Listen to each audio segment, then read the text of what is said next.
I do want to remind you that Charlie has not been dead for 2 weeks. That's where you have to go back to. Not even 2 weeks after Charlie was publicly assassinated. The obvious point of this call to set this up is to introduce Erika. She's the new leader. Not even introducing, she's just heading up this call, but obviously she's going to be at the helm of this, so they're getting to know her. So let's take a listen. Hi, everybody. I still love all these emoji Zoom things. Wow. I don't even know where to begin. The fact that we were able to pull off an event of a century, like, it's just insane.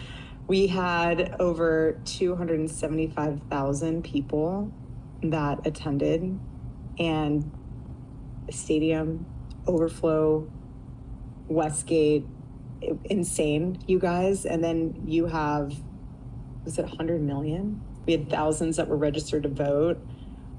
I think we're at like over 200,000 for merch sales. Don't quote me on that because I think it just keeps like bumping up like crazy. But I just wanted to say a huge, huge, huge thank you to the events team, the development team, the graphic design team, the production team. It's just phenomenal. Their incredible work leading into the memorial.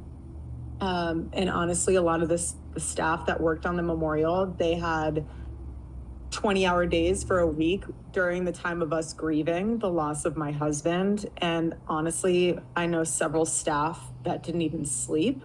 Again, you guys are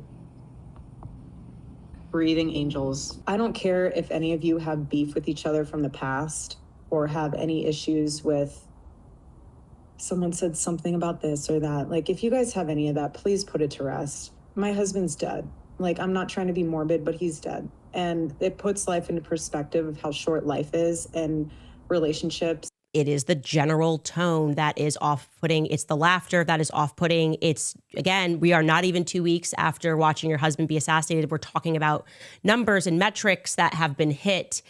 And my husband's dead, not to be morbid. That is a sentence that and this was not my husband, and I had no sort of the type of relationship that she had with him, that I was able to utter. Least of all, I mean, that's moving pretty quickly to the acceptance phase. Now, we know everybody grieves differently. In my imagination, I just thought she would be more upset. Guys, welcome to my YouTube channel. Thank you for stopping by. So credit goes to all these creators. Guys, let's start from the beginning. I didn't want to do this video, but so many videos online. Now, people grieve differently and there is no single way to mourn, but that cannot explain everything, because what people heard on that Zoom call was not coping or being strong. What people heard was energy, confidence, celebration type laughter, language, business talk that almost sounded cheerful. And this was just days after her husband was unalived, guys. And that is where the uneasiness and discomfort comes from. Because when somebody loses their spouse, right, the love of their life, violently, publicly, suddenly, I mean, the expectation is not, oh, you become silent forever, right? And nobody is saying she should come and start crying on camera or collapse on Zoom. But what shocked people is how normal and even positive everything sounded, right? She was not just updating her staff, right? She wasn't just holding things together. She was talking about numbers. She was talking about attendance. She was talking about merch. Guys, I believe that in life, timing is very important, because if the Zoom call had happened maybe months after, most people will probably not care. But you're talking about days after your husband was unalived, guys.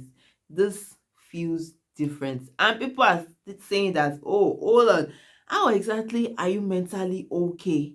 I mean, reading and watching so many reactions online, a lot of people are saying that they even grieved the husband better than her, and they have lost people and they could not even wrap their head around what she did, guys. That is why the internet exploded the way it did, because something did not just sit right with people. And people are not mad because she did not cry, right? People are angry because there seemed to be joy where grief was expected.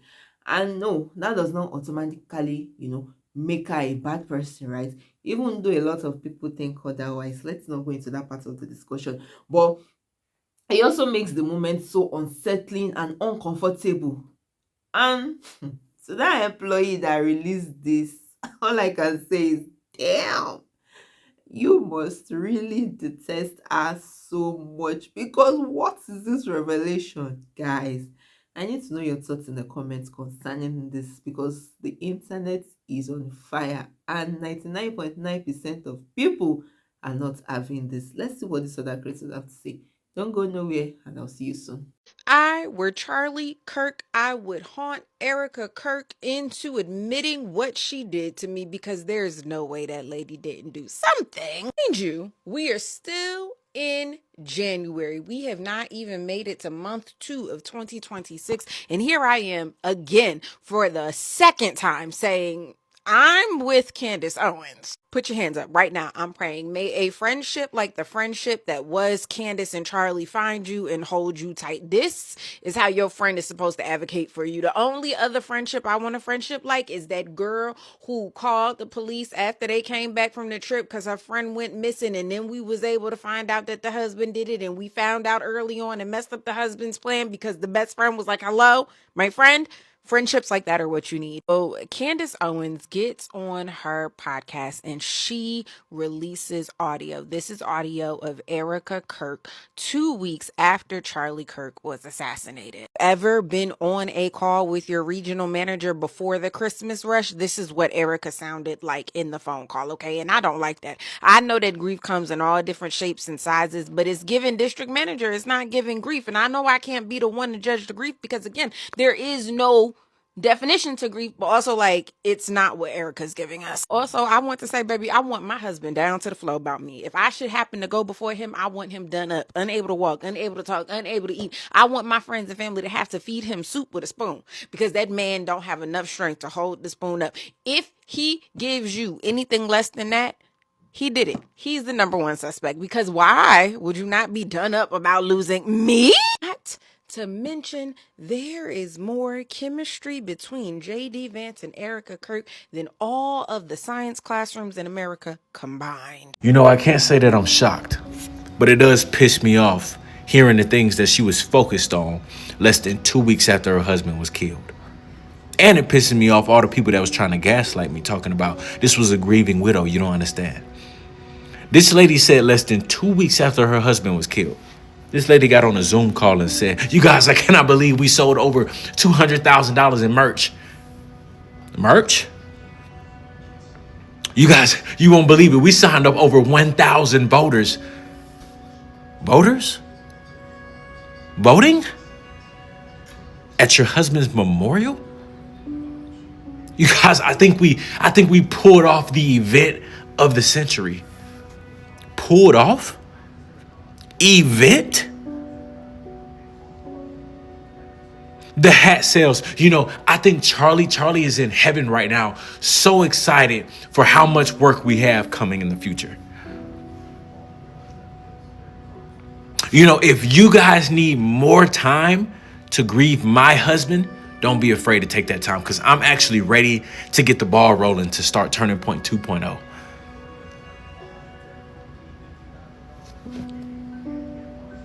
The grieving widow.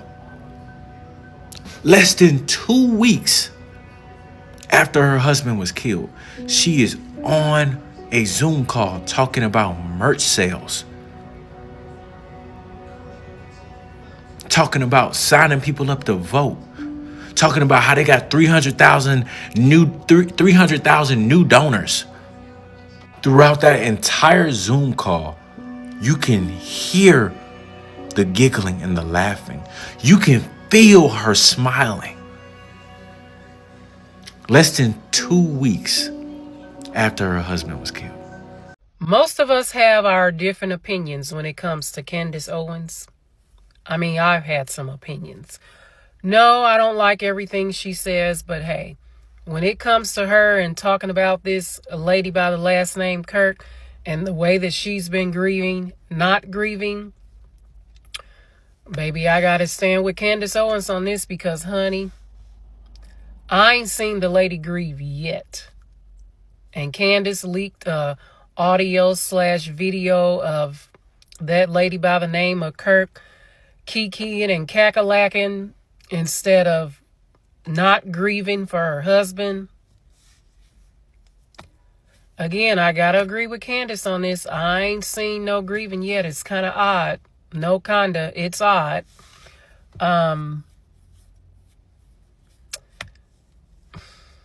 It just makes you wonder.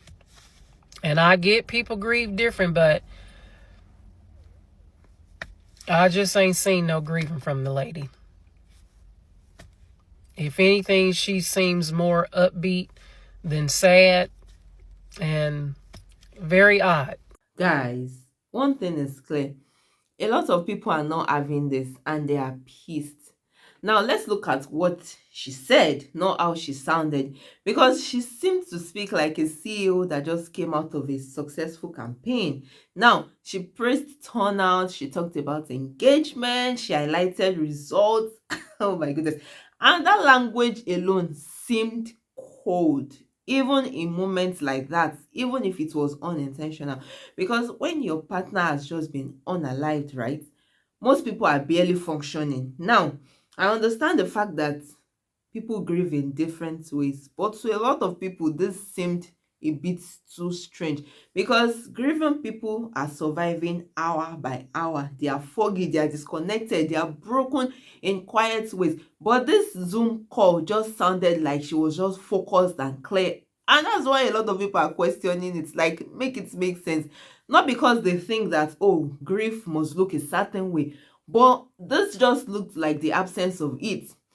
And there's another part of people, trust me, I watched a lot of videos, that are reacting to the emotional mismatch because the audience is grieving, the supporters are mourning, people are still, processing shock. But the person at the center sounds like she's above every other person, especially because the loss is fresh and violent. I mean, the man was unalived in a public place, and a lot of people witnessed it, right? He didn't just go peacefully from an illness. I mean, that way you're prepared for it, right? You're mentally prepared for it. So when people say that was a wild thing to say on Zoom after your husband was unalived, guys, it means it's so deep.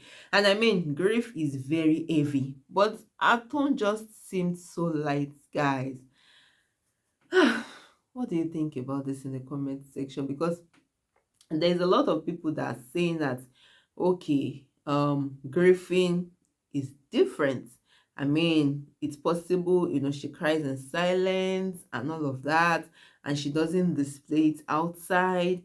And she's just being, she's just trying to put everything together because of what happened to her husband. And the 99.9% of people are saying, there is no way you would be, that put together, especially after something like that there is more to it than meets the eye, guys.